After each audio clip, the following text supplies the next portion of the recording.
Good evening. Good evening. Welcome to you all on this Sunday evening. Welcome, welcome, welcome on behalf of Purpose Journey Counseling, LLC, New Beginnings. We are here on this Sunday evening. We want to say good evening to each and every one of you. Thank you so much for tuning in. It is 7 p.m. Eastern Standard Time on Sunday, July the 13th, I believe. Yes, the 13th. This month has been going so fast, it's really hard to know what day it is, but we want to welcome you this evening. My name is Dr. Ntatu North, and I am the owner and one of the therapists at Purpose Journey Counseling, LLC, which is located in Cincinnati, Ohio. Thank you so much again for tuning in. We are live. We are live on Facebook.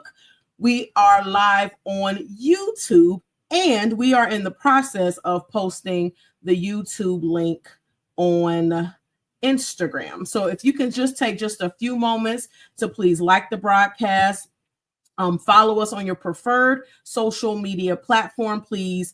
Subscribe to our YouTube channel and share. Now, we always talk about engaging and interacting in the comment section, but this evening we're doing something a little bit different. We're always interactive for our podcast, but definitely going to be very interactive on this evening. So we're asking for you to participate, ask questions. We're going to be talking about some interesting things this evening. And if you have some comments you'd like to make, of course, respectfully, things like that, questions that you may have, you want us to discuss, please put it in the comment section and let us know you are here. So we see some people coming in. Good evening, sir. Good evening, Chris. Hello, and good evening to you again. You've already been greeted and welcomed by your TT. And good evening, husband. I'm sorry, Deacon husband, that is. Good evening. And he said hola. And okay, well, let us know you're here. Let us know you are here in the comment section as we're coming on.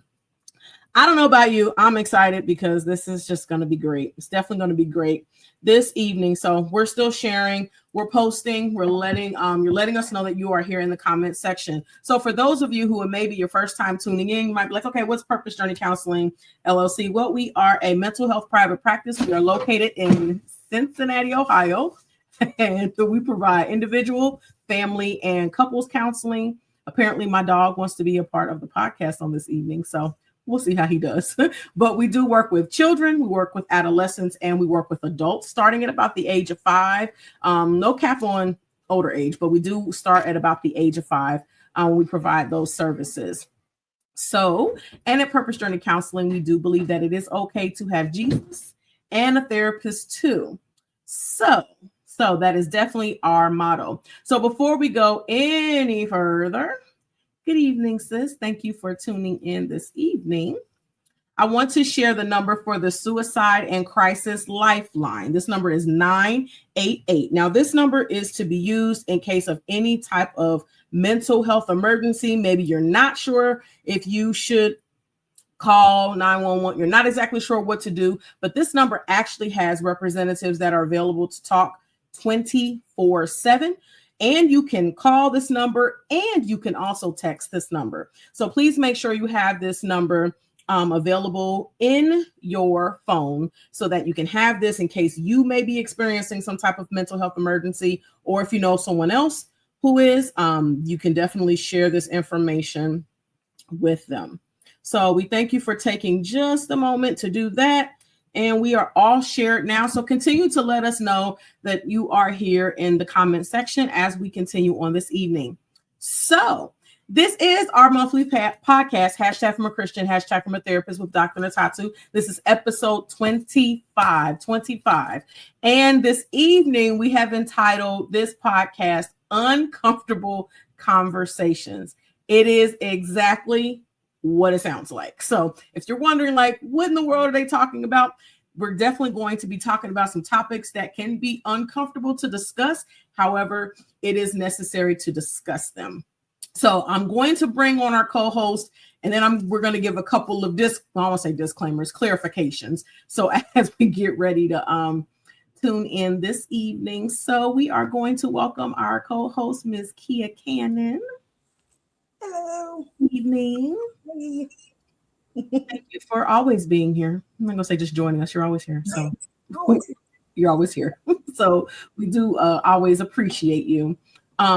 So this evening, Kia and I will be discussing things from our own personal perspectives, but most importantly, from a Christian perspective. So uncomfortable conversations, difficult topics, things that might be considered maybe taboo sometimes, or we don't really know what's the right or wrong way. They can be, sometimes people can have differing opinions, differing views on things, but that's what we will be discussing this evening. He is really happy to see you. He's very happy to see you. So that's what we'll be doing this evening. So Kia, did you want to say anything else as your own personal prelude? I will just say, not that this is ever an issue when we have these conversations, but just be prepared for us to be real. And we would love for you guys to jump in and participate and engage with us too. If you have suggestions about some topics that, we may not touch on that may be deemed uncomfortable, feel free to let us know. We'll get into it. Yes, we will do our best. But yes, we're going to be real. Definitely going to be real. And we appreciate any. He's excited. He's excited. Thanks, Bridget. So, because like we said, we are coming from everything from a Christian perspective, and this is a Christian podcast. We're going to have our scripture for this evening to kind of guide our conversation. It's coming out of Philippians chapter 1, verses 9 through 11. I'm reading it out of the NIV. And it says, "This is my prayer, that your love may abound more and more in knowledge and depth of insight, so that you may be able to discern what is best and may be pure and blameless for the day of Christ, filled with the fruit of righteousness that comes through Jesus Christ to the glory and praise of God." So utilizing this as we're answering these questions, definitely. Good evening, bro. Welcome, welcome, welcome. Thank you for always being here as well. Always tuning in. But that is our how we're starting things. We'll definitely say that. But we are definitely Christian women, and we're speaking about these different topics from that perspective. So as Kia has stated, and I've stated also, feel free to dialogue with us in the comment section. We want this to be very, very interactive. Obviously, we'll be leading the conversation, but feel free to ask questions. If there's something that you want to ask about and you don't know if we're going to ask it, ask us, and we'll start to dialogue. So, all righty, well, let's get uncomfortable. So, first question that we will be answering this evening is pertaining to common sense. Is it common? Kia, would you like to start?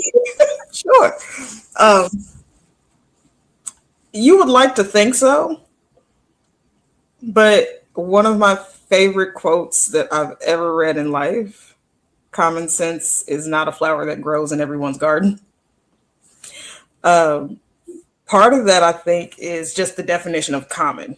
Common it just means like it's understood across the board. Everybody has different perspectives. Everybody has a different way of looking at things. So common sometimes can be hard to come to, but what I think what most of us generally call common sense, some folks still struggle with. Yeah, I think the struggle becomes what your definition of common is. What's commonly accepted? What makes the most sense? What most people accept? So, yeah. Yeah, I would have to agree. I used to think there was a such thing as common sense.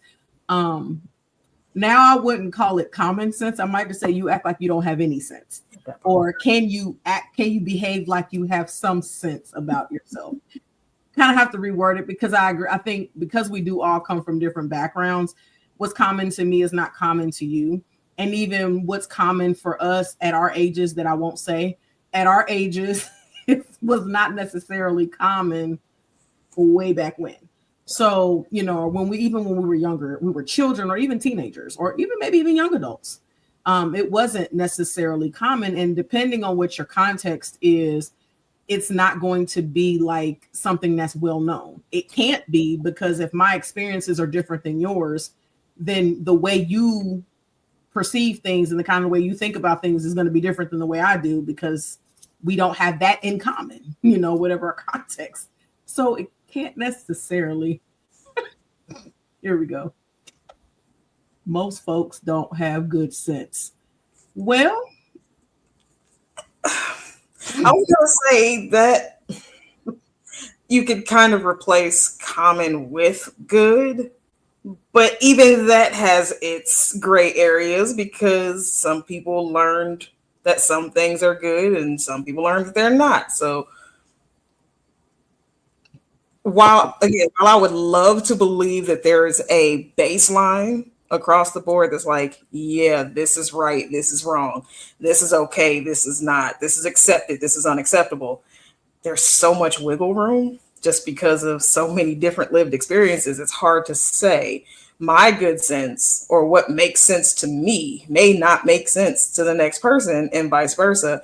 But in order for a society to kind of function, you do have to have some baseline. It's just sometimes there's a lot of wiggle room and a lot of gray area even around that baseline. That's true. And I would even now, even talking through this, I'm like, I don't even know if I would use sense at all. Like, does that make sense? I might have to ask, is it logical? Mm-hmm. Then at the same time, my sense of logic and yours still might not be the same, because we don't process information the same. Like, we just don't. I mean, I can say that it doesn't make sense or good sense, or it's not common sense to walk outside in the wintertime in shorts. But for you, it might not bother you. Right. So is it common? Is it good? Is it bad? Is it logical? I don't know. But I just think it's interesting, because I just know, like, well, common sense tells you this. I just know we heard that a lot before, and now so most people say, yeah, common sense is not common. Because it's just not overly, like, across the board accepted. Like, there's nothing, or there's very little that's accepted across the board as this is what it is. A lot of times when you're talking about anything, there might be the understanding that A equals A. Then it's like, well, what if A is A minus B? It could somehow turn around and come back to like, okay, while I can see how you got there, I kind of feel like we have the same understanding for the most part. You just might have taken a different logical track to get there than I did, but the baseline is the same. Yeah. So if the baseline is the same, it kind of could be common, maybe. It's hard. It's hard to explain and hard to understand. I like this. Okay. Jesus is good. If you aren't following his commonality, then you ain't got good sense. I got Peter sense. Yeah, Peter. Yeah, you do. Peter thought it made sense to cut somebody's ear off. Ma'am. That doesn't make good sense to me, but it made perfect sense to Peter. Hey, Peter. We'll go with Peter's sense then for you, Bridget. And I don't know. But if you think about that example, there was a reason that he thought that made sense to do. Would that have been the extreme that everybody went to? Probably not. But the baseline understanding was, hey, bro. The baseline was understanding there was an issue that needs to be rectified. You deserve to get your ear cut off. Okay, I might not say get your ear cut off, but I will acknowledge that there's an issue. There's the commonality. But how you kind of work with it might be the difference. Yeah. And I mean, if you think about this just in general, if you're not following Jesus, like if you're not, then it's wrong. Like, I mean, you could be saying, speaking of right and wrong, but is that common? Because if we're Christians, yes, then it would be common sense for us that if it says thou shalt not kill, so we know we're not supposed to do that. That's common for us as Christians, but those who are not Christians or don't follow Christ, it might not be common for them, because that might not be. I can't with Bridget. It might not be common.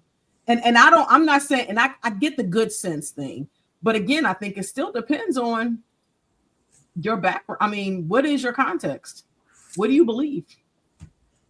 Where there's a shared context, I think there can be more common sense. Right. Yeah. But again, there has to be, I agree, there has to be some shared context for it to be common. So, well, common folk do this, do they? Right. And what is, like you said earlier, what is common? That's why I don't like the word normal, because what is normal? What does that even mean? A normal person with this. Well, what is really who's normal? And how dare you insult me like that? What is that? Because I wouldn't call myself normal then. What I mean, I wouldn't call myself. I don't care what anybody else said, but I know I'm not. So whatever. No. Because normal implies that everybody's doing it. Well, everybody's not. Right. Just because it's, and even if the majority were, that doesn't mean it's okay, therefore normal. It just means a lot of people are doing it. Right. That's not okay. Clearly, because sin is normal, but it's wrong. We all sin, but we shouldn't. And that could be common sense too, but so I don't know. I think there's a lot of gray area. I don't think common sense is black and white, as it's been perceived or portrayed, I should say, to be over the years. At least in my lifetime, I always thought common sense was common sense. But now the older I get, I'm like, probably not. But even then, if you think about it, that was context too. As we were growing up, we were learning what was common sense within our formative years, our formative circle. What is normal? What is common here? As you get older and you get exposed to different perspectives, it's like, okay, what's common to me and my family might not be common to you and your house, but is there something shared that's at least like, okay, I won't hurt you, you won't hurt me. Can we agree on that? Right. From there, perspectives just shift. Mm-hmm. No, I agree. Honestly, majority rule sucks. Look at 45 to 40. Hey, man. Hey. Yeah. I'm not gonna agree with you, but we're not disagreeing on that one. Not at all. So, is common sense common? Uh-oh. Common sense says, how do we get here amongst most that are common to me?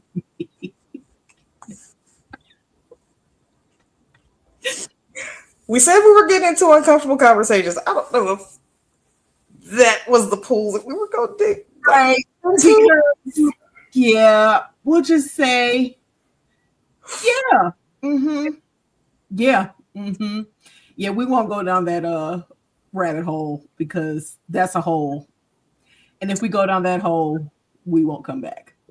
So, and I will still say, even with that, it depends on what you call common. That's the only way I can explain it. What's common to us may not be common to somebody else. Right. That's the only thing I can say about that without getting into the weeds. Yeah. And you don't have to apologize, Bridget. I would just go back. I would go back to saying, to me, common sense in my context says we love one another. So that's kind of addressing that. We love one another. To me, that's common sense. But for some people, that's not their context. Right. Who love one another because either they don't read their Bible or they don't believe it or they just, that's not how they were raised. So I'm not putting Lamar's comment up there. Uncomfortable conversations make me want to knock over. Well, that's part of the reason why we need to have uncomfortable conversations, because they need to happen. That's why we're doing this. So we wanted to start with that question because that was just a good starter. So now we're going to get into some more more specific situations. So here we go. We're going to the next one. You good with the next one? All righty. Is it okay, i.e. acceptable, to speak to someone's child in the presence of a parent or parents you don't speak? Oh, your face just changed. You want me to go first this time, or you want to go first? Sure, you can go first. when we were doing this question, it was worded a little bit differently. So I actually had to think about the question and reworded the question, because initially is it okay to speak to the child if you don't speak to the parent in general? And I think I had to come up with a different response than if you're in the presence of the parent or parents that you don't speak to. So I'll give my politically correct answer first. If it's an unsafe situation for either the child or the other parent in context, do what you got to do. Do what you got to do. But I would say, I know they need to have them, but doesn't mean I need to like it. Exactly. I have put myself in the side. I would not speak if I'm speaking to a child and they're with an adult that I don't speak to for whatever reason. I'm not going to address the child, because to me that would be disrespectful to speak to a minor. We're talking about a minor child, not your grown kid, a minor child. If I'm going to speak to a minor child and they're in the presence of their parent or parents, then if I can't acknowledge the parent, then I'm not speaking to the child. That's just me. I just think there's a certain level of respect for one's offspring. And again, context is everything. And I think there are several situations in which it might not be the best, and safety always comes first. But and if on the flip side, if it's mine and I'm there and you don't desire to acknowledge me, then I would prefer you don't acknowledge my children. God bless you. That's my response. You said that so much faster than I was going to. I tried. That's a trigger. So I tried, but go ahead. Because my immediate response was, I wish you would. I wish you would acknowledge my child in my presence and act like you don't see my child's mother. You will not. It's for me, it's a level of respect and maturity. If you can't get over yourself enough in front of a child to just part your lips to say hello. I'm not saying we got to chat. I'm not saying we got to kiki, none of that. Mm-hmm. If my children are watching me deal with people that I don't like, I don't want to show them that it's okay to treat people. There's that too. I like that comment. Okay, sorry. But if I'm showing my children if I'm modeling to my children how to treat people, first of all, if you're in a room with adults, you better part your lips to say hello. Mm-hmm. Unless, again, it's a safety issue, bigger concern. Mm-hmm. You are expected to speak. Mm-hmm. I'm not modeling that to my child. What am I expecting of them? Whether I like you or not, if my child knows you, if my child knows you, even if they kind of have a hint of the situation, which I never want my children to, like, I don't want my kids to feel tension between me and anybody else, because it's not their problem. That's not for them to deal with. So it's up to me to kind of humble myself a little bit and be like, all right, I don't have to have a full-blown conversation with you, but how you doing? And keep it moving. And I would expect the same, because you're in front of the children. Now, if you can't do that, don't say nothing. Just keep it moving. Don't say nothing to either one of us. But if you choose to speak to my child, you better part your lips to acknowledge me. If you don't, there is a problem, because then you're modeling disrespect of my children's mother to my child. That'll never be acceptable. Mm-hmm. Mm-hmm. All of that. This comment right here, I'm not trying to call you out, but this comment right here summed up everything. If you because look, let's be honest, and this is Christian Ntatu. If you don't like me, I probably don't like you either. And that's okay. That is okay. We don't have to like each other. We don't. But it does go back to modeling. It is modeling for our children. How does this person and this person, who obviously they both know, how do they interact, even whether they do happen, unfortunately, to know details, because sometimes they do know why adults aren't speaking, or if, they don't know anything. Why did so-and-so do this. Why, when they're around, they don't even talk to each other. They don't even look at each other. They just go separate directions, and there's no interaction. To me, that isn't appropriate for our kids. And again, I would personally prefer if you don't. Let's see, we can go deeper. If you don't like me, how can you then? Because they're part of me. They're an extension of me. Make it make sense. Exactly. And you see me, you see her. You see her, you see me. What are we doing? And that's it. Like, again, like you said, it doesn't have. And actually, I don't want to have a long conversation because, again, in all transparent, if you don't like me, I probably don't like you either, and that's okay. We are not told that we have to like each other. We are supposed to love each other. I can love you with the love of the Lord from over there, so you can stay over there. Me and my kids over here, and then we do what we got to do. We do what we got to do. But I just. It's modeling. It to me, it is extremely disrespectful. And I mean, I've been in a situation before, and because I'm probably too nice, don't say anything. And just because also I have to think about modeling for my children. Didn't want to have a conflict in front of them because that's also not something that I would like them to see. However, and we'll get into. Sometimes it's hard to have conversations with people that you know is not going anywhere. So we got a bunch of. I've had situations, unfortunately, more than I'd like to admit, where that's been the case. Like, especially when it comes to elders. Like, if I'm teaching my kids to respect their elders, they have to see me do it too. Respect doesn't necessarily mean that I like you. But if I'm telling you, when you come in the room, you speak to your elders, what do I look like doing anything different? I can't expect my kids to do anything I'm not willing to do. Mm-hmm.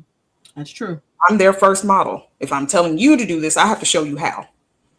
And if I can't, that's a separate conversation. Yeah. But yeah, like if you just can't do it, you can't do it. And then you just have that conversation with have a conversation with the kids later. Like, so why didn't you guys talk? Here's why. We'll talk about how to handle that later. But in my presence, if you feel the need to part your lips, you better part them to speak both of us. Period.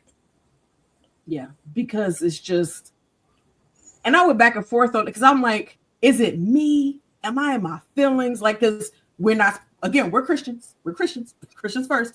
I don't want to operate in my feelings. So that is not what we are called to do. We're talking about using wisdom. We're talking about discernment. We're talking about all of that. And I just also have a hard time with, if I know you mean me no good, it's hard for me to see how you mean my children any good, because again, they are a part of me. So I don't know. This one is a trigger. It's a trigger. But to me, it's a hello. It's not even like Bridget said, just wink. You could be like, an acknowledgement. Like, don't act like you don't see me. You see me because you see them. So you are. And that's just across the board. Like, don't walk past. My pet peeve is do not walk past me, look me in the face, and not say nothing. Hello. We both see each other. You can acknowledge that I'm here. That's it. Whether you like me or not, in front of my kid, you're not trying to have a full-blown conversation. We're not catching up. We're not shooting the breeze. It's just acknowledgement of one adult to another. That shouldn't be that difficult. No, because acknowledgement in that sense is respect. Like you talk about speaking, it's just respect. But I think that's the point. Mm-hmm. Oftentimes, you don't respect the other person. So you feel as if, or think it's okay to ignore them because you don't respect them. So that's when it gets to a different stance for me. Because if I'm not like overly reactionary when it comes to disrespect, but that is something that, and y'all always say, I'm so nice, I'm so mild-mannered. When it comes to my kids, that's a different level of disrespect. So that's different. I wanted to read with this. I keep my peace. I try to avoid all conversation because when there is conversation, the anger and bitterness that still exists from the other party comes out. To avoid the feelings and lack of like between us, I try my best to limit all interaction. No acknowledgement here, big dog. And then what do you say? You have to use wisdom. Yeah, no, and I agree. I agree. And hold on, if I don't speak to me, don't talk to my kids. Period. That's just kind of how I feel. And my parents won't let you get away with it. And I'm here, and that I was gonna thank you. I was gonna get to that because no, I'm not gonna talk about petty. I would just say some kids would say something like, "You ain't speak to my mama." Like some kids would do that. You speak to my daddy. Like some kids actually might do that. I agree, Q. You do have to use wisdom, and that's what we're talking about. And that's what I'm saying. Like if it's not a good situation, it's not a good situation.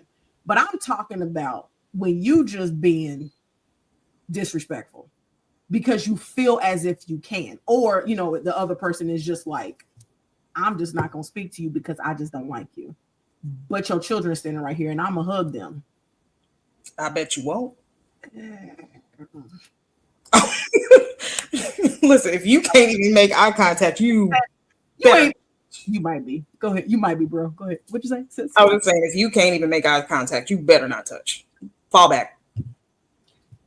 Yeah, because that don't work for me. I'm just, and we just speaking like Q, you might be a little petty sometimes. You might be a little bit, but I get it. Like I get it.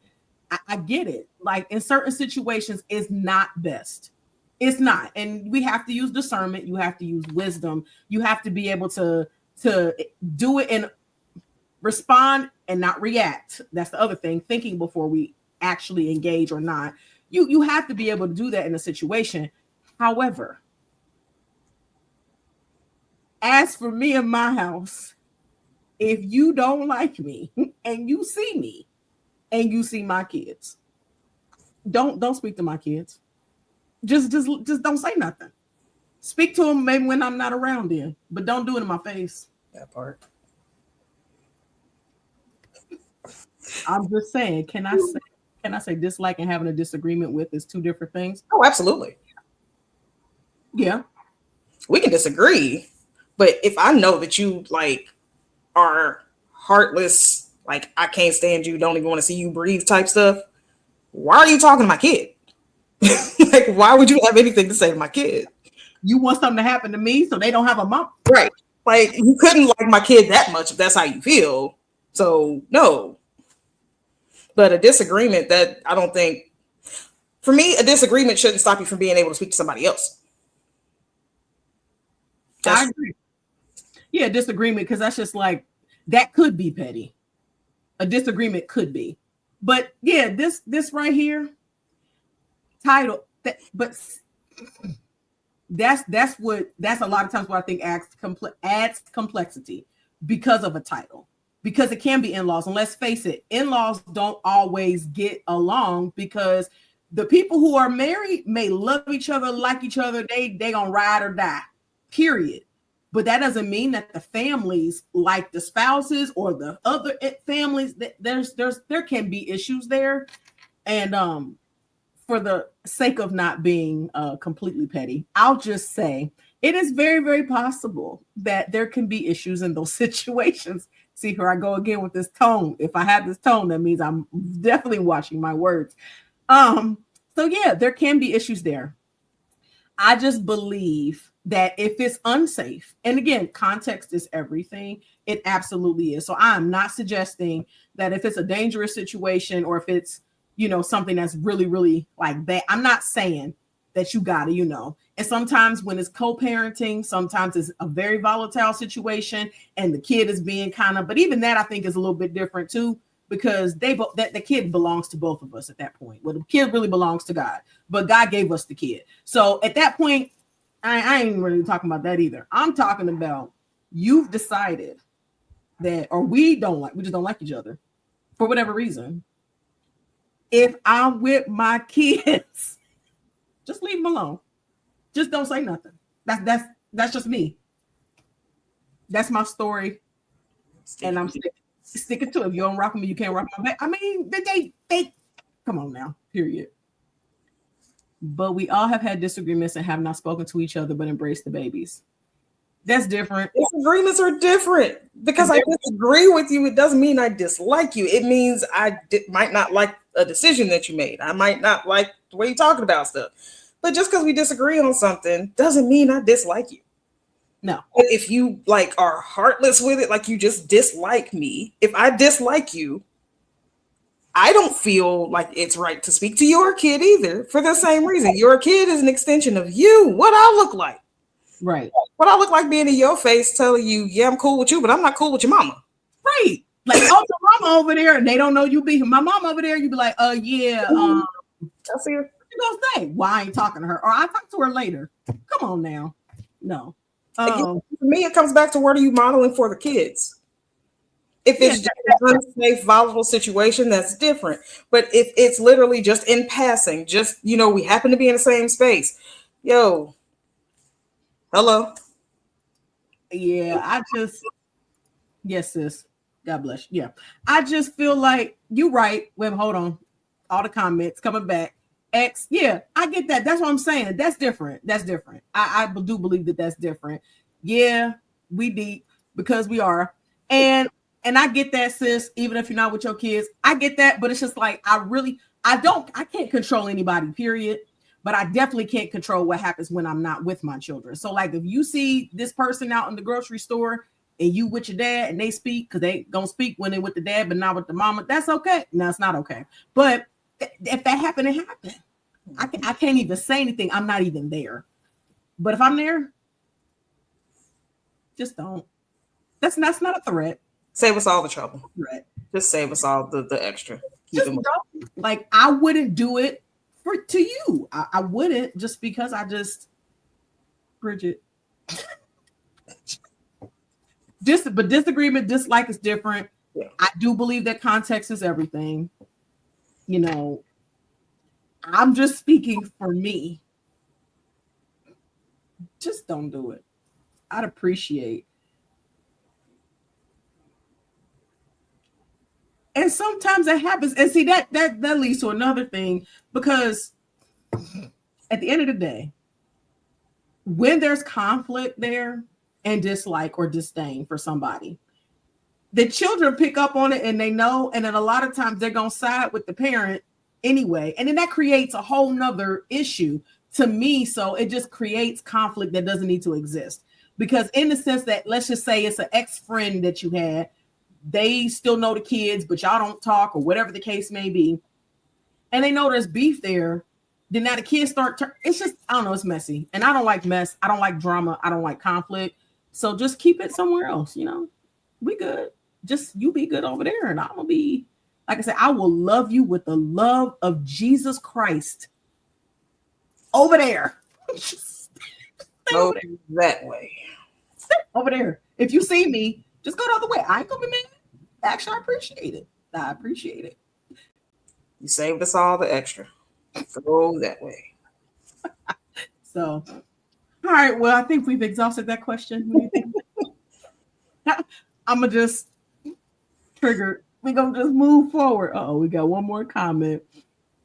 Yes, that because sometimes that invites kids into adult situations. Exactly.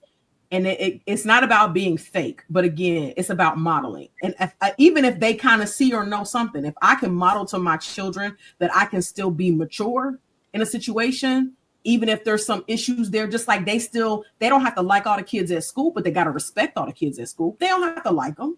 They don't, but you can't just be disrespectful because you don't like somebody either. That's really not appropriate either. So whatever. We'll move on because I can talk about this all day and I'm not going to change my mind. So we'll move on to the next question. So next question. Is it okay for a man's girlfriend to do his child's hair or a woman's boyfriend to cut her son's hair? However you want to look at it. If so, is the permission of the other parent needed? What is my life, Dr. Ntatu? Okay. You go first on this one. I feel like some of the tension that comes from this type of question starts with the relationship between the parents. Mm-hmm. As a co-parent for both of my children, it becomes an issue of, for lack of a better phrase, knowing your place. Because sometimes it might feel like you're stepping into the parent's role which causes a very, like, it automatically kind of puts a guard up when somebody feels like you're trying to replace them or do something that you should be doing for your child. So I feel like before you can even get to should their significant other be doing this or that for the child, the parents, all of them, the co-parents, as well as any spouses, significant others, have to have that baseline of respect first. But I do feel like there are some things that these non-co-parenting spouse or significant other, yeah, ask that question first, because you don't know how the other parent is going to receive it. So particularly about hair, as my sister will attest to, I'm not the greatest at doing hair, ma'am. Like I don't do hair. I had a girl, was not expecting to have to learn how to do her hair. So there would be times when, yeah, she would leave me and she would come back with her hair braided or with her hair done. Now, if the issue was like cutting her hair or dyeing her hair or putting chemicals in her hair, because I had kind of determined that her hair is going to stay natural, like as natural as we can for as long as we can. So no heat treatment, no chemicals, no cut, nothing.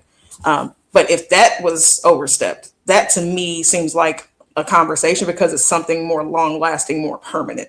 Just like braiding it, okay, that's a style. We can take it out if we need to, whatever. But if you're talking about a long-term change, a long-term update, something that may potentially go against something that I may have wanted for my child, any of that, just ask the question before you do it. That's it. Like, do you mind if?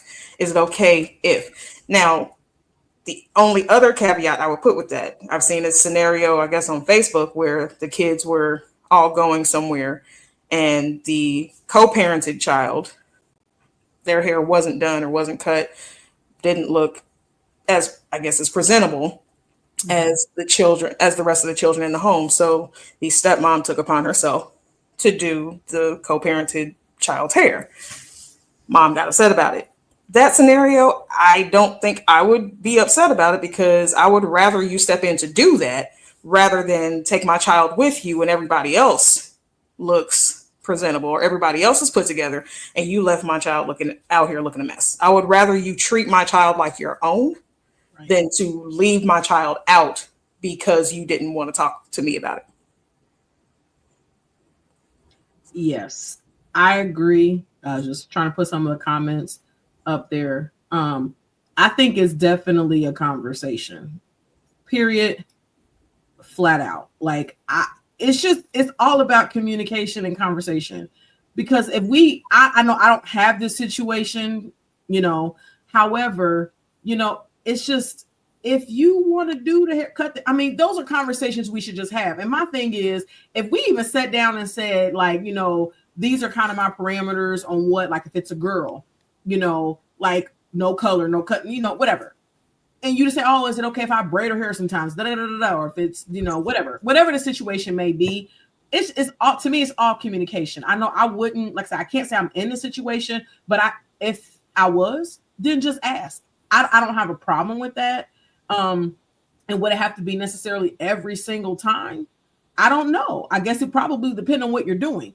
But at the same time, I know I have two girls and I cannot do hair. I cannot do it. One has locks. Thankfully, I don't really have to mess with that too much. And the other one, she gets her hair braided. Why? Because mommy can't braid. So my thing is, I'm not offended. If you can do hair and I cannot, and you can help me out by doing my baby's hair, I don't have no problem with that. But yeah, if we could talk and communicate about it, I don't really think it's, that big of a deal. Like, I don't.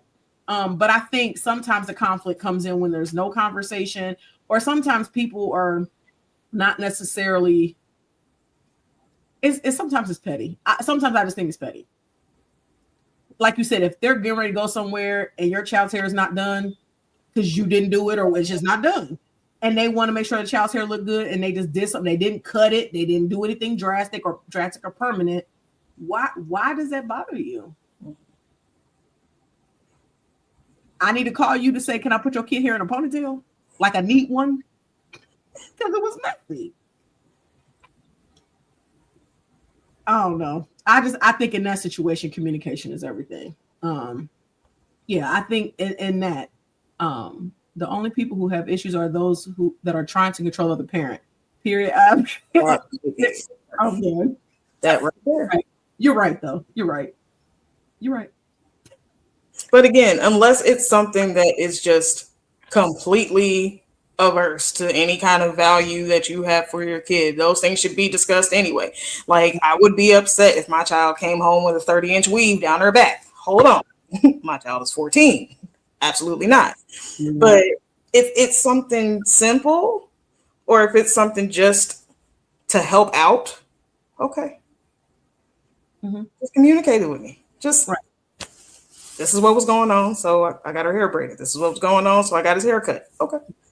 Right. Just like kind of like Q said, like that's something that's been spoken that, that's his preference that his son's hair is cut by his barber. So if there was ever any type of like a deviation from that potential deviation, then yes, there would just need to be a conversation, and then there needs to be a mutual agreement at that point that, okay, yes, so-and-so, or no, he just gonna wait. It's all about communication, but I agree with Bridget, except for that period statement. It's just like, yeah, sometimes it's about control, and it's just that's not healthy for the child. It's not healthy for the situation, and it's probably not that deep with communication. But a lot of us struggle with that, and that goes back to that common question. Communication is not that common either, because apparently a lot of us struggle with just, hey, if I just sent you a quick text, I don't even have to call you. Quick text would have done it. So, all righty. Well, I think we're going to that question. So this one is kind of going back to the speaking thing, but this is a little bit different of a spin on it. So, is it appropriate to expect people or those close to you not to speak to someone simply because you don't speak to them?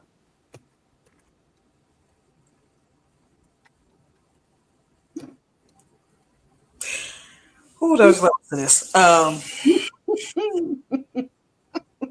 You can speak to whoever you want to speak to. Yeah. I can't control who you speak to, who you hang with, who you talk to. I just know that if it gets to a point where I can't trust your judgment when it comes to me, we know, team, no new friends. We know. But if it gets to like, if I have to question whether or not you're going to cause an issue with that person talking about me, or if you're going to exacerbate a problem between me and that, like, just don't, they ain't got to be around me. I don't care if you speak to them. Just don't speak about me. Don't speak about nothing about me. Don't talk about none of my situations, none of what's going on in my life. If that person does not like me, do not carry my name into y'all conversation. And don't ever make me question whether or not I should be talking to you. Yeah. I think for me, my initial statement is no. I believe there can be some exceptions, depending on what the situation is and who. But to me, it's more, again, context and situational. Because if they're not speaking because of some, again, I'm gonna go back to safety, danger, abuse, anything like that, then it's probably gonna be a no from. Well, I'm not gonna say probably. It would be a no for me as well. And now, if it's my husband, I'm probably not going to, because if my husband don't fool with you for whatever reason, I probably don't either. Like, just because it's just like, and I know family can be, because that can be murky. We already talked about in-laws. That could be murky. But I just believe that's a little bit different. I think for me, that's just a little bit closer, because we're one. So it's just kind of like, it's not being petty. I'm not saying, well, my husband just don't like you because y'all played basketball back in the day and da-da-da. Y'all probably won't know you anyway. But it's like, but if seriously, if y'all had like a real drag out fallout about something, then nah. And it's not even because he would expect me to. It's just because, like, no, why? For what? for what? Like, I don't really have no reason to interact with you. So husband, probably it's a done deal. In terms of other people, though, I think it's situational. I think it depends on why. But just because you don't like when people say stuff, well, it's just about something about this person I don't like. So you shouldn't talk to him either. Right. I don't know what that something is. Whatever vibe you got, I don't like. I didn't get that vibe, or I don't know that vibe, or like, again, that's why I'm like, if you have a vibe about a certain person, but my personal experience hasn't been that. Given family, close friends, kids, all of that, that's a different thing. That's why I started off with there's levels to this. But if it's just in general, like, hey, I don't know that person. I can speak to them. I'm not going in depth about my life, but I can speak to them just because I'm not bringing up nothing that should cause a problem. Right. I think, like you said, it goes back to why. Why is there an issue? Right. If there's an issue that is deep seated, it's personal. Okay. It's like, if it's something truly detrimental, I hear you. Like, you hurt them, you hurt me. We good. I ain't gotta say nothing to you. But that's different. That's different. No, that's what I started out saying. Like, don't bring my name into none of that. You're not doing that. No. Yeah, you're right. You're right. And if I ever have to wonder if you are bringing me up in a conversation with, first of all, anybody, secondly, somebody I don't like, that's a no for me. That's different. Yeah. It's a whole no. Yeah. And that's, yeah. No, go ahead. No, go ahead. So can you finish your thought? You were about to say something. I think that was it. Go ahead. Yeah, that's what I'm saying. To me, it's situational.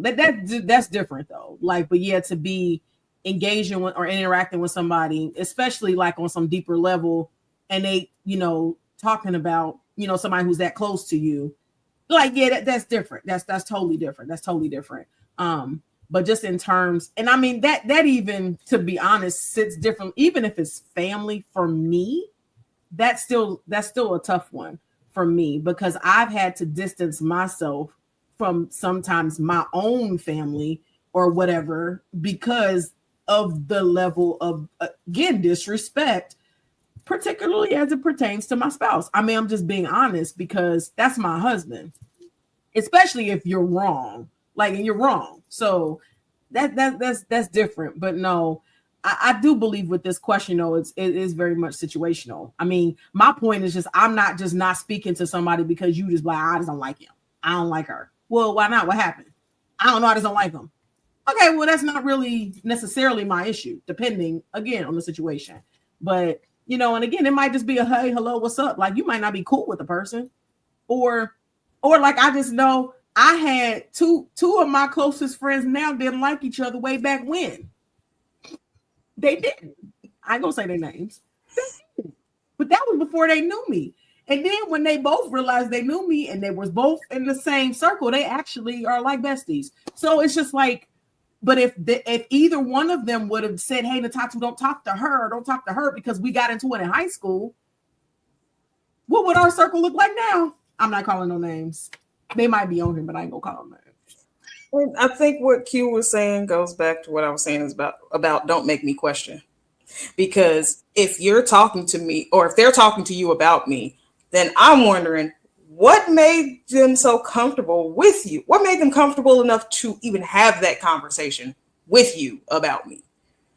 That's okay. If I have to question that, then I ain't got nothing else to say to you. That's true. That reminds me of what was just preached today. He said, when you come back and say they said, well, what made they so comfortable coming back to you saying anything about this person? If we rocking and we rock hard, then that means nobody would come to me like, Kia is my sister. We know this. So why would anybody come to me and talk about her? Like, that shouldn't happen. And if they do, what are you doing about it? It shouldn't. What are you saying to them? If somebody comes to you about me, what are you saying to them? What is your response to them? Are you defending me or are you co-signing? If you co-sign, I got nothing else to say to you, dude. Keep going. That's what I'm saying. They shouldn't even feel comfortable. They shouldn't. They shouldn't feel comfortable to come to you with an issue about them, because why would they do that? They know y'all like this, then why would they do that?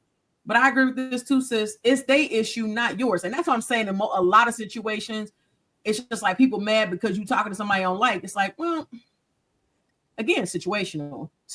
But if it gets to a point where it becomes disrespectful on this end, or then that's when I think it's more like, okay, well, yeah, no, I'm not doing that, because that's not, like, we talk about circles and things like that. We wouldn't allow that to happen, because no, that's just not gonna happen. But again, they shouldn't even feel comfortable. They shouldn't. Again, don't make me have to question you. Yeah. And we good. Like, if I have to question whether or not you're really my friend, then we ain't got nothing else to talk about for real. Right. And something like that would strongly make me question. Oh, so you willing to listen to somebody trash talk me and not defend me, but you're supposed to know me. You're supposed to know me better. Okay. So you're okay with letting people. Okay. Right. Good. Yeah, that's different. That's totally different thing. So, okay. Well, we're gonna move on to the next question. I'm actually going to, I don't know what that, right? If they feel comfortable someone is being fake. Probably. Like, yes, she is. She be on here preaching all the time. She do. I'm just saying. I don't know how I feel about people. Yeah. So, yeah, we know how I see, and I love people. I don't like everybody, but I love people, because that's what we're supposed to love. We don't have to like, but that doesn't give me a license to disrespect anybody. I don't have to do that. I can just not like you. Like I said, I will love you with the love of Jesus from over there. So I think I'm gonna skip the. We probably gonna have to hold off on some of these for September. Yeah, we'll talk about that. So here's a good one for all us saved folk. Handling conflict with individuals, and I said individuals, not the whole, an individual in the church. Should we, and how should we? I'm gonna give a simple answer for this one. Yes, we should. Matthew 18 gives a very good description of how to do so. In terms of going to the person, if that doesn't work, you got to bring somebody else. If that don't work, you got to bring, there are ways to do it. I think when it comes to the church, we treat it differently for some reason, as if, it becomes something like, almost like it's not the real world. Like, it's like I don't know, like, it's just weird. It's hard to describe it, but we treat it like it's this isolated thing over here, and we just have to do this, and it has to be this, and it has to be that. And it's like, that's why a lot of times, there's so many issues, because we have individual conflict. And I'm not even talking about specifically like ministry related stuff. I mean, just people, like how we talk to people, or how we handle or mishandle people in church. That's what I'm talking about. Not necessarily the entire system, but Matthew 18 speaks to it specifically. It tells us. So we shouldn't treat conflict with an individual in the church, differently. Technically, Matthew 18 applies to the church and applies outside of the church too. So we should be able to do that in both environments. But that's my short answer. You can go ahead. I didn't have anything to add, because we just had this conversation a few months back. We literally sat down and had whole classes on this. And that was one of my first questions. Like, I don't even know how to start this. Like, I know when issues need to be addressed, that we should address them head on so that they don't continue and they don't fester, they don't get bigger. But what do you do when you run into a roadblock? And like you said, Matthew 18 kind of outlines exactly how to go about it, whether it's within the church or outside of the church. I think what you were saying about treating the church like it's some isolated area, we're still all people. We still have feelings, emotions, conflict. Like, we're still all people within the church. So there has to be a way to handle conflict, because there's always going to be some type of conflict. Conflict doesn't go away just because you step inside the sanctuary. It's still there. So we have to find a way to deal with it. And yes, Matthew 18 does outline how. It doesn't always work out that way, though. And that's where it gets tricky, is when you try to do it the right way, but you kind of get stonewalled, or you kind of run into a roadblock, and it's like, all right, when do I just chalk this one up? And for me, it's just like, when I've done all I can do to resolve this conflict, if I know that I've done my best and I've attempted to resolve it with you, my resolution is that I've done all I can. Right. Even if that means, again, I love you from over there. I'm okay with that. Mm-hmm. Yeah. That's the point. I just think a lot of times we skip the addressing part, and we go straight to, I'm gonna love you from over here, or I don't deal with you at all, and I'm just not gonna, whatever. And it shouldn't matter. It's like to Q's point, it shouldn't matter who it is. I'm not saying it doesn't, that it doesn't happen, but that's my point. We have to be able to do that, because what you said, Kia, when you said we're still humans, we're still people. We also have feelings. We have feelings. They should be acknowledged. That doesn't mean we should be operating in our feelings. However, feelings get hurt, or stuff happens, and we shouldn't say, well, you and your feelings, so we're not going to deal with it. Well, I have a right to be upset about something you said. I don't have to like what you say.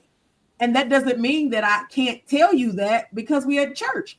We should be able, because we're at church, we should definitely, we call ourselves Christians, we should be able to operate in the Holy Spirit and be able to have a holy conversation. Sometimes it may not seem holy, but there's nothing wrong. It is biblical to address it. The problem is things don't get addressed, and we just don't like each other, and we're just nasty. Mm. And that part is not okay. Hold on. Most people at church forget they are Christian when dealing with conflicts. I'm very guilty of this. I get that. Because we're still human. It goes back to that, we're wrestling with that flesh part and the Holy Spirit. Like, we're constantly wrestling with that. But I think if we were to be able to practice more of operating in the Holy Spirit, even when it's an uncomfortable situation or there's a conflict, then it gets better with time. That's what I would just say. And some situations I think are more complicated than others, to be completely honest. I don't think everything is, y'all. We should. Yeah, we're gonna try. Yeah. Those were holy hands, right, sis? Which thing? So those were holy hands, right? Or holy hands, yes. Were those holy hands? Holy fists? Like fist pump for Jesus, like because he's mighty, like fist pump. No? Okay. Maybe you can clarify. To what Q said, he's still working on all of us. Like, I'm guilty of it too, in multiple different types of conflicts. I think for me, it depends on how deep the conflict cuts. Because when thank you for your honesty. If I feel like I'm getting, like, if you're cutting me to the core, that filter that says, hey, I'm going to treat this as a loving Christian, is gone. Like, once you get to really hurting me deeply, which is not hard, that part, so I throw hands. But if you get to the part where you've hurt me to the point where I drop my filter, that's where it gets difficult to come back. But if it's just a standard surface level conflict, that filter kicks in a little bit more easily than if I'm like, it depends on the level of hurt from the conflict for me. I agree. Good at receiving grace and not giving. It's easy to remove yourself from a person than address it. It's not right, but easy. Yeah, and that's what I'm saying. Like, I see it a lot, and I see it a lot in church too. Like, we just don't deal with people, and we are supposed to. Like, we're supposed to. We're created to be in communion with each other, and we're supposed to. Oh my goodness, hold on. Let me get my thought off. I'll put this comment up there. We're supposed to. So again, Matthew 18 gives us specific instruction. You know, the Bible even talks about anger and not letting the sun go down on our anger. It says you can be angry, but do not sin. You know, there's a lot of, you know, nuances there, but the point is that we have to handle it. That's the issue. We oftentimes do not do that. So then it just creates more issues. And then you got all of these negative spirits floating around, you know, amongst the people because we're not addressing something you said to me 5 years ago or something I did to you 10 years ago. And we can't see eye to eye. We can't even work together because we just never resolved it. Yeah. I don't like it. I don't like it. But see, here's my thing about avoiding conflict. If you know anything about me, you know I'm a Marvel fan. There's a quote from Age of Ultron that has stuck with me my entire, ever since I saw it. Thor is looking at Ultron destroying everything. And he's like, if you believe in peace, then let us keep it. Ultron responds, I think you're confusing peace with quiet. There's a difference. Huge difference. Just because, you can avoid something all day, that doesn't mean that it gets better. It just means it might be quiet / peaceful, but underneath, everything's still rolling. Everything's still festering, bubbling. It's hard sometimes to really just let things fully go if they're not addressed. It can seem like you've gotten past it, gotten over it. I'm telling part of my life right now. It can seem like you've gotten over stuff, but it seems like as soon as the opening comes to release it, it's a geyser. Everything comes bubbling out. Mm-hmm. So yeah, you can seem calm on the surface or over it on the surface, but until you really deal with the source of it and really deal with the conflict, until it's settled, it's going to remain unsettled in you. To me. Let's take up an offering right now in Jesus' name. I mean, well, it's the truth.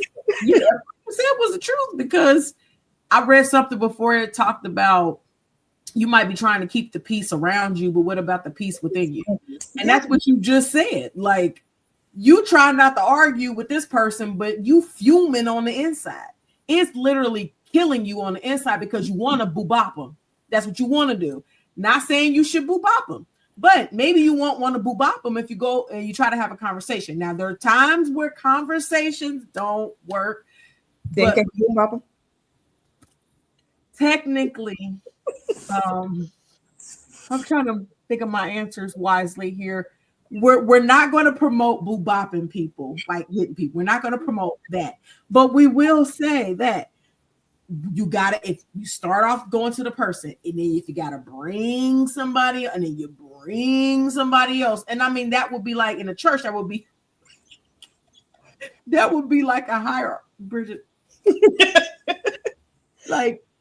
And can I just say, don't just bring anybody. Yeah, because it's not just anybody. That's what I'm saying. There's a hierarchy. And if we're talking about the church specifically, there would be a hierarchy. You would go to them, you would bring a leader, and then you would bring if it has to get to whoever the, senior leader of your church is, and if it has to escalate to that point, it does within the church.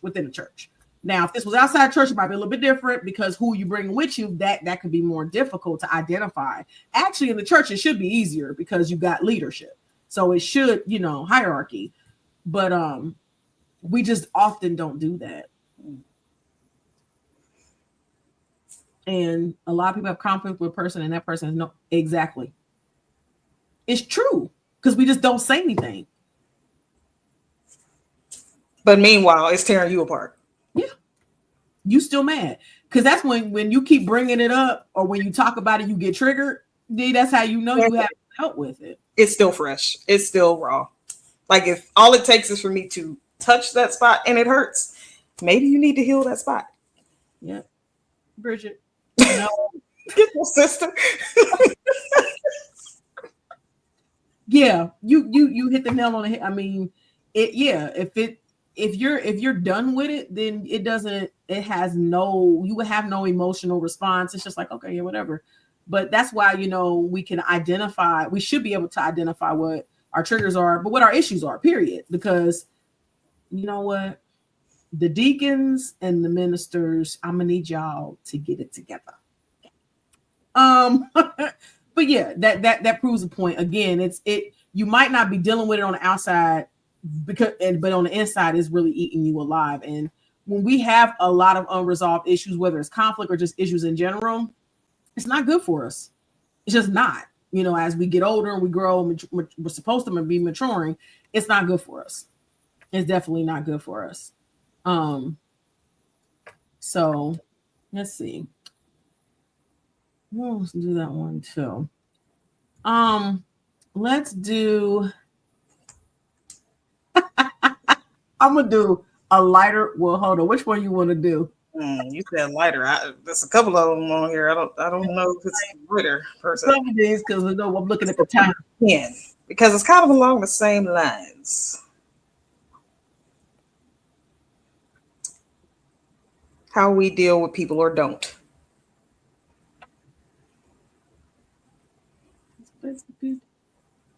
Tell me the question. I'm gonna pull it up. It's one word. Ghosting. Oh, that one. Okay. So,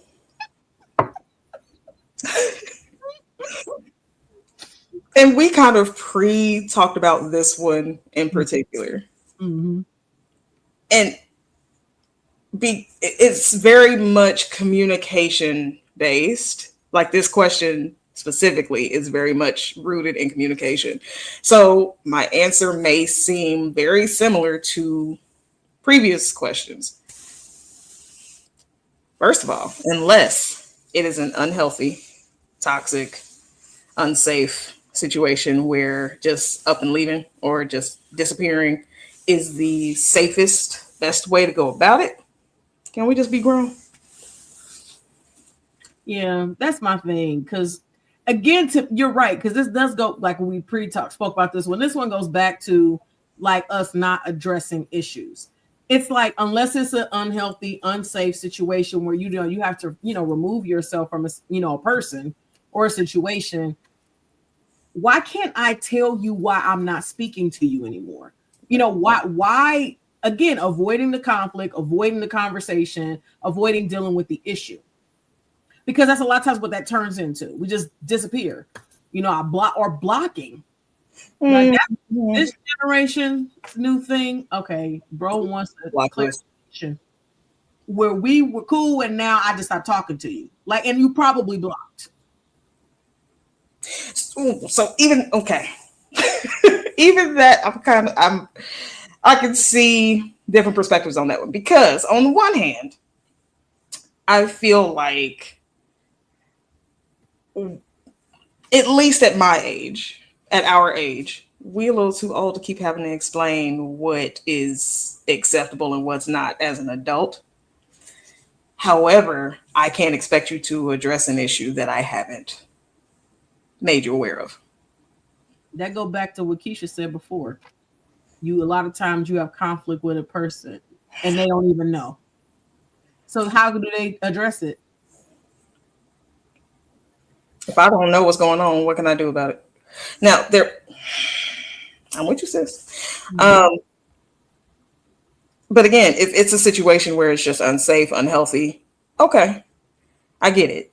But if we were on reasonably decent terms, maybe if it's like the fifth time that I've brought up an issue to you, I might not feel the need to approach it again. But I would say, hey, I think I'm good.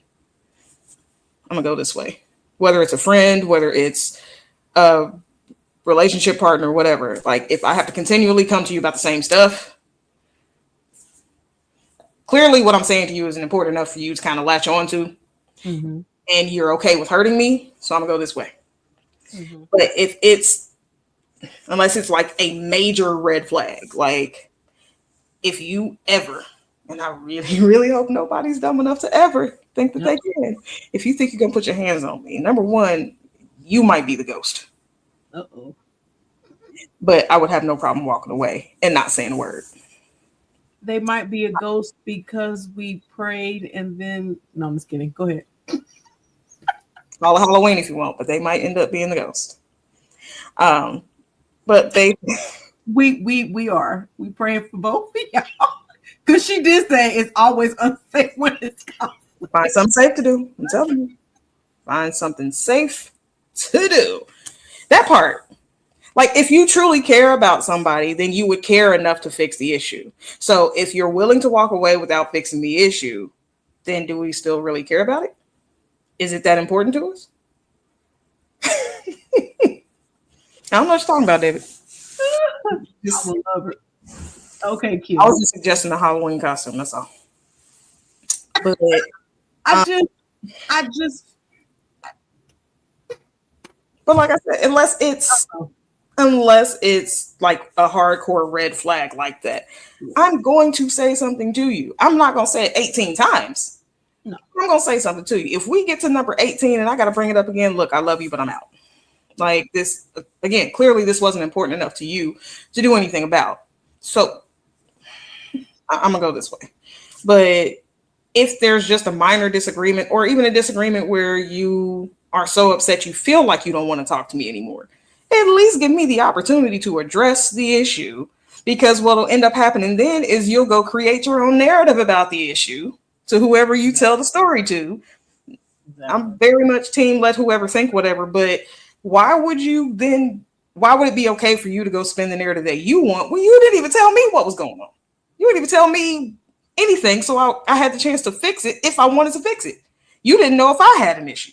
You didn't know if that was an issue for me too. And that's my whole thing. If you have an issue with somebody and you don't address it with that person, and then you want to go tell other people the issue that you have with that person, and you've never addressed it, I'm just saying, not in an unsafe situation, a situation where all you have to do is open up your mouth and say, hey, I don't like this, or I didn't like when you did that, or I don't like how you handled that situation. If you can't say that, then you need not go to somebody else and say something about that person, because you haven't even addressed it with that person. You haven't said anything. You have not given them a chance to do. You haven't said a word.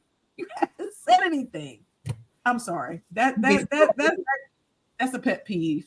That is a pet. Like, I don't know how many times you hear, well, so and so said, they, here we go back with they again. Like, they said this, they said that.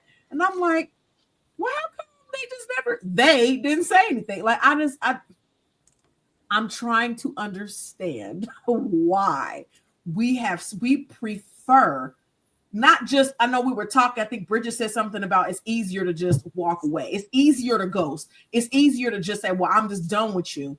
But like, we don't want to address it, but you're so mad that now you want to talk about it with everybody else. Just go to the person you had the problem with and say what you got to say. If the conversation doesn't go anywhere, then move on. That's okay. But why continue to talk about it? Because obviously you're up. Well, I don't fool with them and I don't care. You do care. You beat by yourself. Talking about it. Like, at that point, that sounds very much like a you issue. So keep it a you issue. Stop making it my problem that you mad at me over something I don't know about. That's a you problem. Especially because sometimes things can. All right, bro. Especially when it's stuff that you can actually maybe resolve. Sometimes things can be resolved. We don't always give ourselves an opportunity to resolve it because we're mad. And I just want to be mad. And it's easier for me just be mad and go tell somebody over here that I'm mad, but I'm not going to tell you that I'm mad at you. I'm going to make sure everybody else knows that I'm mad at you. Except you. And then I'm going to ghost you. I'm going to block you. Because this new generation, they just block people. That right there. A victim scenario. So are you really mad, or are you just like lapping up the attention that you're getting for an issue you created? And again, that becomes a you issue. That ain't got nothing to do with me. Nope. That becomes a you problem. You like the fact that people feel sorry for you because they think somebody did something to you. That ain't my problem. It's not. It's really not. And it just I don't it grinds my gear. That's one of my pet peeves. I don't, especially at our big ages, which I will again not say, but I just believe that especially at this point in life where we are, we should be mature enough to address things. Yes.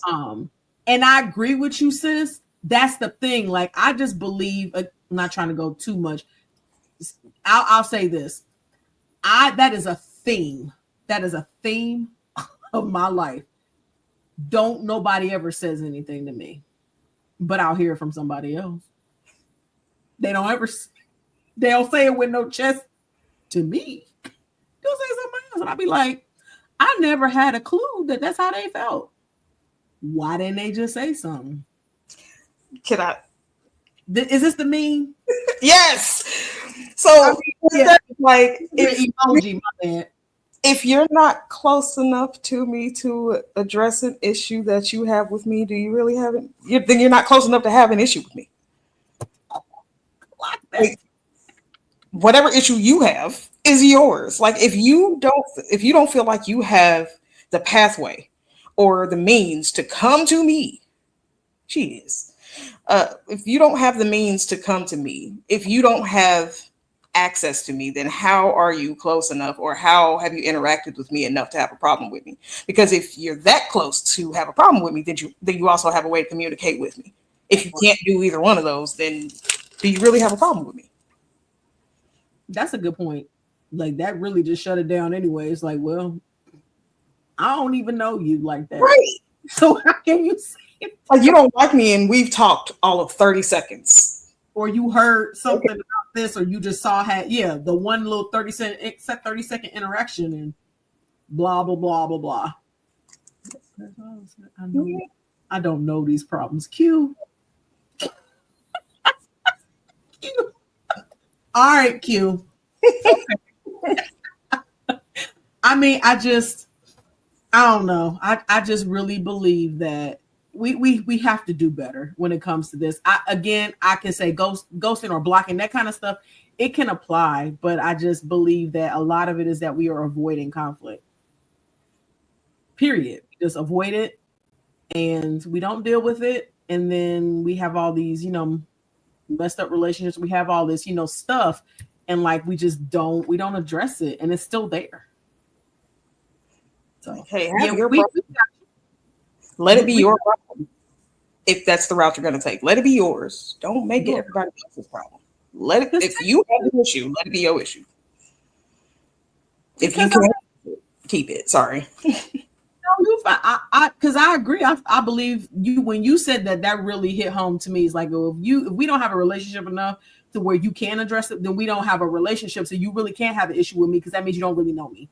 Because if you really know me, you could have said something to me. Because if any of us in our circle, we have an issue, we're going to address it with that person because we love each other. Oh, look at that. We love each other. So we address it. So if you can't address it, that means you don't love me. We not like me close anyway. And to me, that is a telltale sign of how much you care about somebody. Are you willing to deal with the short-term discomfort of making sure that our relationship is okay? Even if I say something to you that you might not agree with, do you care about me enough to fight through that? Do you care about me? We love you too, Q. Do you care about me enough to try to find a way out of this? Or is it enough to just say I'm done and walk away? Mm-hmm. And I think sometimes I'm like, if you, in certain situations, depending on relationship, if it's easy for you to just say you're done and you just walk away, and you to me, you don't value whatever this is. So in that situation, then I probably can just walk away as well. Because if you're not going to give me a reason why you just don't talk to me no more, then I love you. Yeah, like I just that shows me how much you valued us if you can't have that conversation. To me, it's all communication. Just have a conversation. And yes, it should be respectful. Just come talk about it, and then we can move on. And even if we have to say, you know what, whatever level of relationship we have, we can't be that anymore because of whatever the situation is. That's fine. But to me, that's still mature. That's still Christian-like to be able to say, you know what? We can't walk together like this. You gonna walk over there, I'm gonna walk over here, but at least we address the issue. And I can forgive you, you can forgive me, and we can go our separate ways. Doesn't mean we gotta, be buddy, but I can still love you. Again, with the love of Jesus from over there. Sweet. If I could get that with a tattoo, I love you with the Way over there. That's just a thing. So Like the love of Jesus is long reaching, so you could go. there we go. Way over there, because Jesus over there too. I mean, he everywhere. So you over there, I'm over here. We love each other. Goodbye. Like, and we don't have to boop up nobody. We have to do that. Just so well, time is of the essence. So I think, we had some very, very good conversation. Oh, here's a good, I'm going to read this one. The strongest relationships have conflict. Even jury's value is determined by pressure and not just presence, looks alone. See, preached again. Oh, and I'm trying to be a diamond out here. Listen. Like, let's talk about it. It might be ugly. It might be hard in the moment. But once we get on the other side of it, we know how valuable it is because of how hard we had to fight through it. Let's do it. Bridget, you need to go to bed. Never. But that is true, because conflict is natural. Like, we're going to have it. It's going to have it. We're going to have it. But if we don't learn how to address it, I think that's when we mishandle these relationships. And they're relationships that they really could be valuable in our lives. There really could be relationships that we're actually supposed to cultivate, but we've got to learn how to manage the conflict. Because if that wasn't the case, then we couldn't stay married. You could if you're expecting no conflict, or you expect everything to just go away, it wouldn't happen. It wouldn't happen. We wouldn't be able to do that in a marriage specifically. And yes, I definitely believe that, because conflict, a lot of times, as you learn how to manage it, makes your relationship stronger too, because you learn how to navigate uncomfortable situations, conflict, things. I don't like this. You didn't like that. We both mishandled something. We learn how to, do it better together. And so we don't want to touch it because it's uncomfortable. Everything you want, everything you need, everything that is important is on the other side of uncomfortable. Get comfortable being uncomfortable. That's where you grow. And we should be trying to grow every day. So, well, sis, this has been amazing. This has been amazing per usual. We're just gonna have to wrap it up, because I'm like, we'd be on here all night. I'm like, it's almost 8:30. So we do appreciate you guys engaging. This is what we wanted. Engagement this evening. And some things we didn't get to, but prayerfully, we've got some things in the works for September. So some of you all will probably be getting some somebody might be reaching out to you about some things in September. Coming up. Yes, it does. It does. So, oh no, wait a minute. I was a little slow for a second, Bridget. After we sign out, go to bed, because God bless you. So, so I want you guys to mark your calendars now for our next podcast. So we're going to be taking the month of August off due to vacations. So we will not be here for a podcast. We will still have our other stuff during the week. We won't be here for the podcast in August, but our next podcast will be on Sunday, September the 7th at 7 p.m. Eastern Standard Time. And we will let you know what that will be. And I know that one's going to be another good one. So I am already excited about what is coming for that. So just as a reminder, we do have our Wednesday check-ins every Wednesday live at 7 a.m. Eastern Standard Time. So please tune in with us on Wednesdays. We're checking in. We're being honest with ourselves about how we're doing, essentially midweek. So those are definitely valuable check-ins to do. And we appreciate all those who do the check-ins. And just know, like we said, Wednesdays we do set aside for prayer, but we are absolutely praying for you. And if you have specific prayer requests, you can always message us and let us know. So, well, I guess we got to go. I feel like there's so many more things I want to discuss, but we're just going to go ahead and lock it down for tonight. But our tag for Purpose Journey Counseling, every time we are together, we want to encourage you to be loving, be kind, be compassionate, and be intentional towards others as well as towards yourselves. And Lord willing, we will see you on Wednesday morning live for our Wednesday check-in at 7 a.m. Eastern Standard Time. We love you all. We appreciate you so much. And blessings and love to each and every one of you.